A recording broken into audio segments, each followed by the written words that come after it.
Putin returned yesterday from his pointless BRICS summit.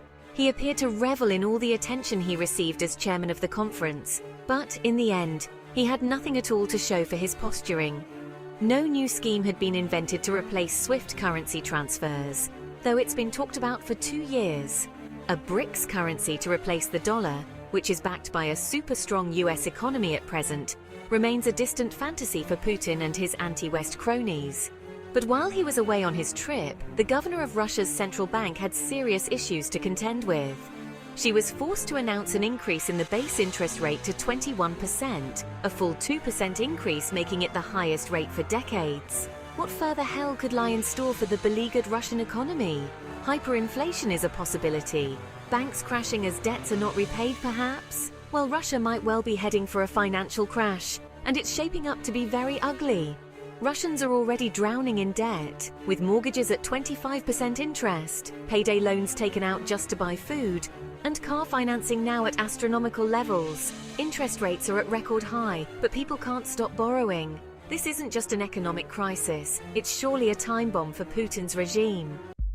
Interest rates in Russia have risen for the 7th time this year, and soon there will be an 8th as inflation remains exceedingly high, much higher than the data the Russian government admits to.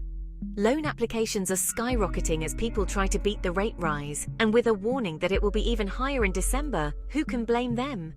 Banks are overwhelmed with applications, but the vast majority are refused, leaving people to go to payday lenders, the vultures of the financial world. The cost of debt is high, but people are desperate. And what can they do? Some have joined the military to fight in Ukraine, but this is getting to be a less and less popular option. The facts are no longer a secret. A casualty rate of 40,000 dead and injured for October alone, and the appalling treatment of soldiers on the front cannot be kept hidden forever. Risking your life in a war zone to escape debt has devastating consequences in Russia. But what happens when people can't pay back their loans? What happens when the rate increases and the repayments are unaffordable?